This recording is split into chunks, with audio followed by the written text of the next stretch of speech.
What's up everyone, Lance Hedrick here, and today we're going to take a look at the iconic EK43. Now this grinder has been around for a long time. In fact, it first came out in 1990, but before that they had previous iterations, kind of like protos of this exact grinder with different names. I actually have one from the 70s that's called the EK2H, and they had a lot of different variations that go back even further.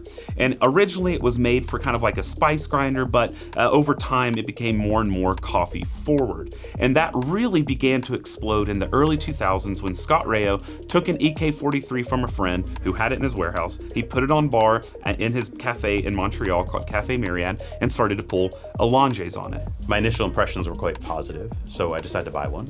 And I put an EKK, the double-sided beast, at the bar at Myriad, and after seasoning it, it was amazing because on day one, we were getting 23% very high-quality extractions out of the Fedco with the EK, which is very hard to do with batch brew. Batch brew doesn't usually extract that high. Yeah. And it actually caught the interest of a certain Matt Perger, who would go on to visit Myriad, take this idea, grab an EK43 for himself, bring it and compete in the World Barista Championship, and kind of catapult it to the status it now has today. For me, it was a symbol of a cafe's desire or diligence in making their coffee taste really good.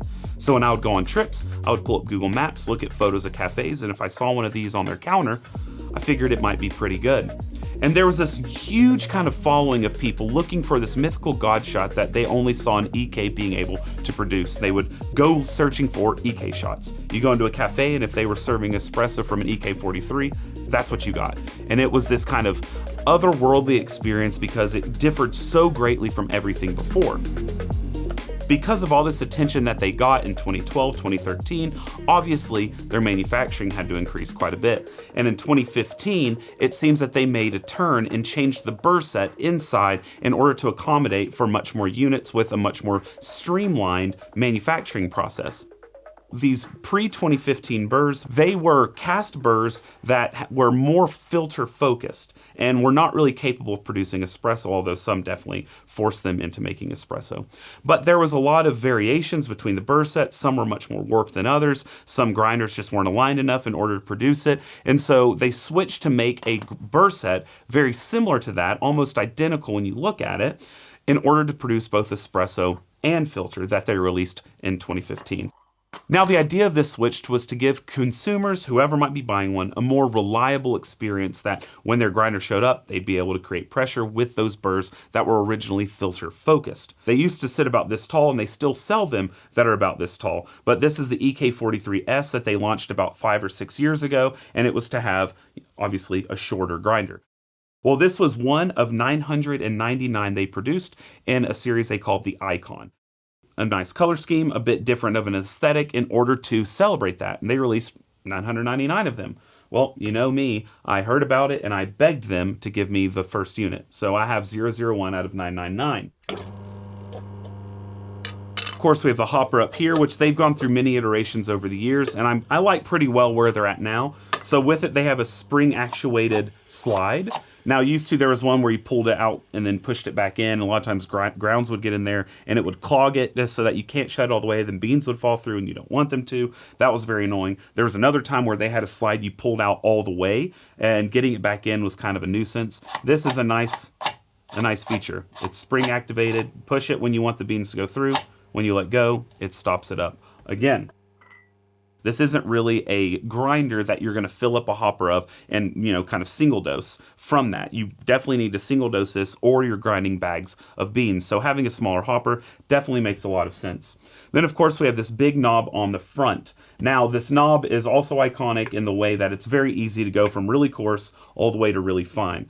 The issue with it is, right off the bat, you can probably imagine that your espresso range is very small, and making really granular changes with this is pretty difficult. Every little tick is actually a pretty big jump. So your espresso range is in reality only maybe a number or even less depending on the coffee. You probably only have half a number to really play with. I would prefer it if it had a bit more tension to it to make it a little bit easier to get really fine granular movements, but that's kind of what we have here.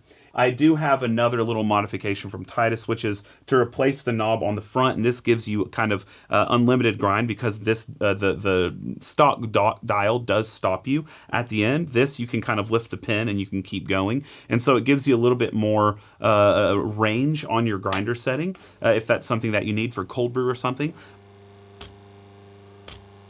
We have this big hunk of plastic, which is, for me, something that I've always despised about the grinder. Whenever there's static, it sticks immediately to this. You have to keep this clean constantly. And it's, it's a kind of a loose piece of plastic so that you can bang it for any retention that might be held in here. But all this huge chute just gets a little, I feel like there's a better solution than this massive piece of plastic that's sitting right there. The grind chamber itself doesn't hold much coffee at all as you're grinding it. It just will get kind of stuck in here due to that static. That what you're seeing is after multiple months of me not opening my EK43, and you can see inside the chamber, there's minimal to no retention at all. Whenever you have retention, it's inside of this nozzle and you're having to beat it out. And that's where the retention issues that people complain about with the EK come from, is you can't just grind without touching this. You have to knock this pretty senseless in order to get everything out. As you come down, obviously the feet come into forks, and then you get this little plastic tray to catch stray grounds. I'm glad they have something, of course, but this little plastic tray, I don't know what it is. It really annoys me.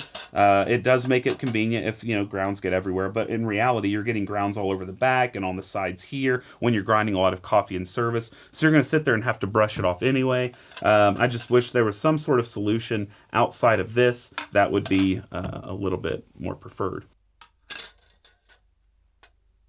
And this is where the power buttons are. You have on and off. There's been a big outspoken cry against Mahlkönig that since they really ramped up production, their quality control has gone down. Now, some of the claims are that the rotating burr, it comes in misaligned. So the rotating burr carrier is not aligned well inside. There are also claims that the bearings in here are less than optimal for holding the weight or holding the stress without bending or causing any type of issues with alignment as you're putting beans through it. You also have complaints about the key being too malleable and not fitting perfectly enough, and that's going to cause issues with harder and softer beans and changing the grind size effectively, or the nominal peak that comes out because of that kind of flex with the key. You also have people who are complaining about the axle and how it might be affixed to the motor. Now the question is, how valid are these claims? In my experience with the EK43s, they're very valid. There are lots of alignment issues, and this is actually a big issue that I see when people try an EK and end up not liking it. You can get lucky and have a really well-aligned EK out of the box. It's not very common, but it can happen. Obviously, you can fix some of the issues with the rotating burr being a little misaligned by shimming, and that's what people have been doing since Matt Perger put out the shimming in EK43 video. Is always going to align with the top. Same thing with the carrier or the moving burr. Going to line them both up. But people still have bad experiences even after shimming. Well, it might be because the rod is not aligned well or the rod is bent. And in fact, I have a video right here of a friend when I was up in England. We pulled out a new EK43. I was not able to get espresso even at the finest setting when the burrs were chirping. I couldn't build pressure on a coffee that wasn't even that light. We took a dial indicator, we put it on the rod itself, and as you can see, there is 60 microns of play. We put the dial indicator a little further in, and there was less of a wobble, less of a change. It was about 30 or 40 microns, which tells us that the rod is likely bent. And if you have a bent rod, then there's no way you can align that because the burr is kind of doing this, right? Obviously, I'm exaggerating it, but if it's doing that, there's simply nothing you can do unless you pull out the rod itself from the motor and get it trued. And even though it may have some inconsistency with alignment, it makes some really banger coffees even still. Could it be better? Absolutely. So let's get some coffee ground up. So that was a 15-gram dose, obviously very fast, obviously very loud, which the Omni is nowhere near that loud. They've made some changes to make it a lot more quiet, brushless DC, things like that. But anyway, let's brew this up. Now I do have the SSP brew burrs in here and not the stock burrs. The stock burrs do a nice job with filter. In fact, a lot of Brewers Cup competitors historically used it until recently, where hand grinders have kind of taken over because people really enjoy to be able to travel and practice. That's the main reason hand grinders are now the preferred grinder for those Brewers Cup competitions. But whenever I competed, I always used an EK43 with the stock burrs in it. It's kind of just a solid across the board kind of cup experience. But with these brew burrs, I'm getting a lot more clarity, almost to a fault. You have to have a really, really well roasted coffee. If it's baked at all, if it has any type of funky roast issue with it, or if the green's not great, or if it's too old, it honestly makes drinking coffee not that great. So that's why I use this largely for incredible coffees or for cuppings where I really want to see through the cup for any of these defects. These drawdowns tend to be really quick because there's so few fines built up in the process. This has, without question, the least amount of fines production, unless I put in the tightest brew burrs, of any grinder I've ever used. It makes insanely tea-like cups that I think a lot of people probably would not like. But if that's what you're looking for, there's nothing really on the market that can match what I get out of this, though. As we'll talk about here in a second, a lot of it is because I have a good unit. It's a really nice honey processed Ecuadorian coffee. Fantastic. Roasted super well, really lightly. It's really good. Crystal. Now, there are innovations within Mahlkönig that have really improved coffee grinding and that you see a lot now today. And one of those is this idea of a pre-breaking auger. Zerno and Bentwood both have this idea of having an auger that acts as a pre-breaker. So you put beans in, there's an auger that feeds the beans to the burrs, and along the way, it's breaking them up. So for instance, this is the Zerno auger. The EK and its predecessors have also been doing that for many years. Now the measurement is a little tighter inside the Zerno with the surrounding and the auger itself, especially with some of the other augers that they have, than the one on the EK. But this one still breaks the beans up very well and goes all the way in. Now the thought behind it was not necessarily to be a pre-breaker, it was to feed the burrs. When you have spices and all these different things, that kind of helps with the flow of things. But they've been doing this for a long time. And when you can directly have the rod straight into the motor itself, it helps with the efficiency, helps increase the torque, and all of those good things. There we go. And this is what we have right here. This is what pushes forward and back the grind size. Now inside here we have our key. Now this is one that's made by Titus. It's a little tighter and a little bit stronger than the one that comes shipped with your EK. The ones that come originally have a little bit of loose play to them and are not as strong. That means whenever it is grabbing it for that torque, it can kind of bend it a bit when it's going through that initial turn on. And so that can actually affect the particle size distribution. It can make it have a different grind size depending on the density of the bean. Now, like I said, this was the one on the EK43 when I got it, but I actually switched it out for a Titus carrier. It's made with a little bit tighter tolerances, and it's actually aligned. It's actually measured by Frank at Titus to ensure that it is built to perfection. So let's pull that out. Now, as you can see, the Titus carrier has much finer fins on that pre-breaker, so it gives it actually, it should be giving it a slower feed into the burrs, which is definitely ideal for, in my opinion, for the particle distribution, but also for lessening the amount of heat that's going to be given to the beans as they're going through. You can actually just shim it using like calipers or something in order to make sure all the sides are equal from top to bottom. The SSP burrs that I have in here, those are aligned pretty much perfectly out of the factory. Hansung is very precise with that, and so if you can get exactly the same distance around all sides through shimming, then you're good to go, because you can trust that if the rod is aligned, that you are good to go with this as far as alignment goes. Back inside, on the back side of the rod, you actually have the spring and a piece of metal on top of it, and that's how you're actually able to go in and out with the grind size. So there's the spring inside, and then we have our back burr. Now, a lot of people want to talk about the pressing of this chassis and how it disallows for a really nice alignment. So some people actually recommend you do this kind of sanding technique where you sand off the back in order to make it perpendicular to the rod itself, therefore giving you a permanently aligned grinder. There are a lot of people who dissent against that, saying that's just an awful idea. Some people recommend that you could shim the housing in between the motor and the front of the grinder. And that's another way to kind of offset it according to the rod. The rod is connected back here, so if you can offset this whole thing and you can make it perpendicular to the rod, you're good to go. But again, that's assuming the rod is perfectly straight and is not wobbling.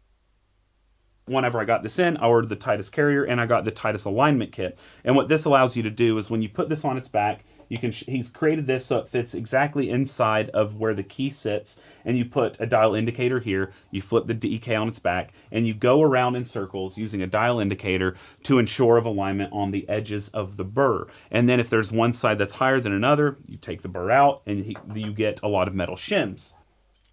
So these metal shims all have different thicknesses, obviously. So this one's like 0.08, and we have like, I don't know what that one says.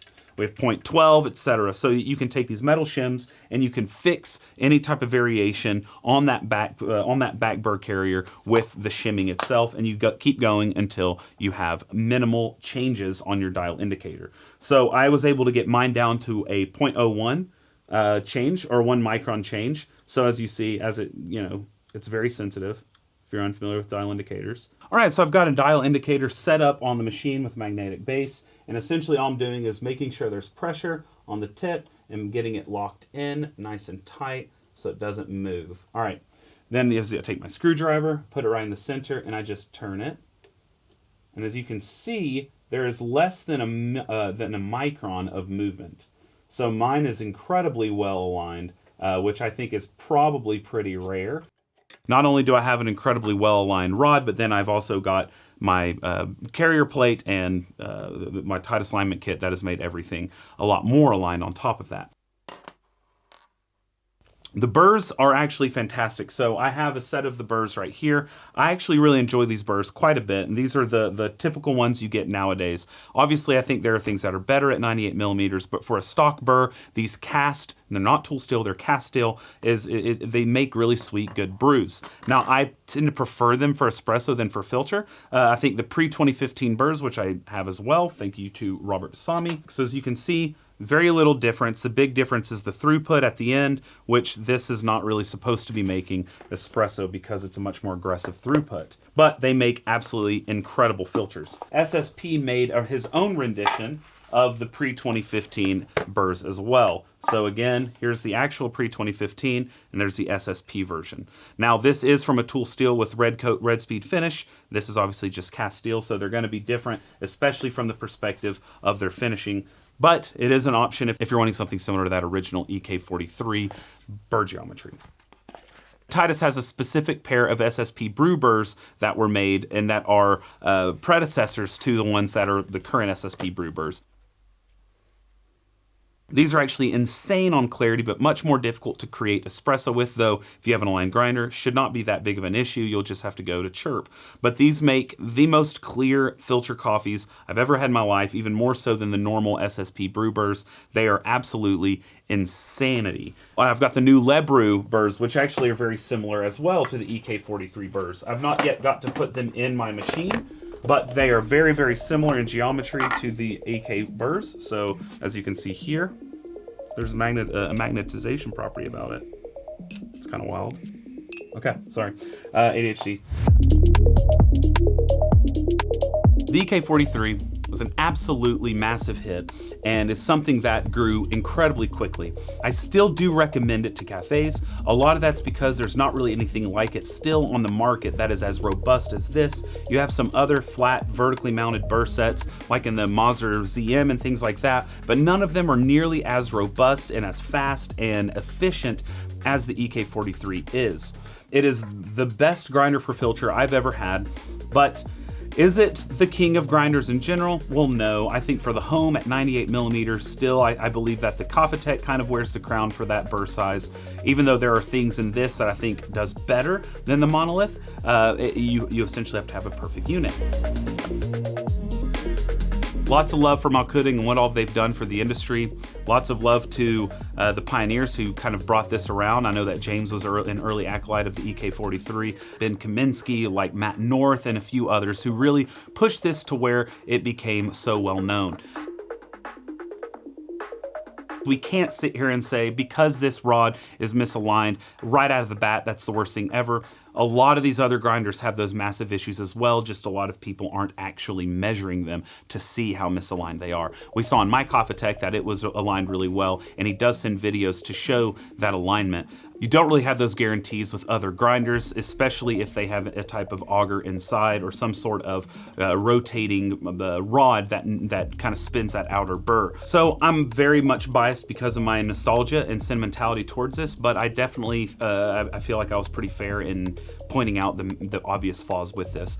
This grinder won't be leaving my bar anytime soon. I'm a proud owner of the 001, and it's not just because of that I'll be keeping on the bar, it's because it's going to be difficult to beat the filter coffee this makes, and it's going to be difficult to beat the espresso it makes because of how the auger works, how that lessens the heat issues that can happen in a lot of grinders. With horizontal burrs, this is why I don't even buy those anymore.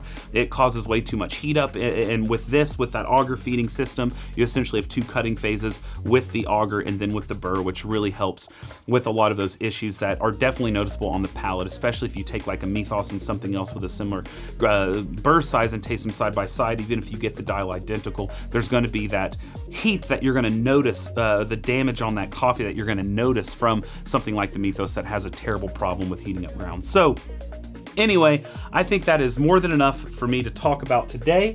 Hope that you enjoyed the video. I hope that it was informative on this absolute icon, and they called it icon for a reason. I think that is a very apt term for this because of its massive effect on how coffee is where it is today. So I just want to say again, thank you so much. If you would, hit the like, the subscribe, the comment, all that stuff helps a ton. Patreon, yada, yada, yada. So until then, I'm going to be trying other things, branching out, testing other grinders, other machines, playing with theories, pulling lots of shots, and essentially just going into the unknown, into the unknown,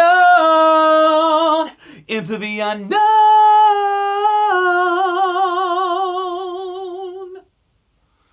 Thank you, and I hope that you brew something tasty today. And cheers.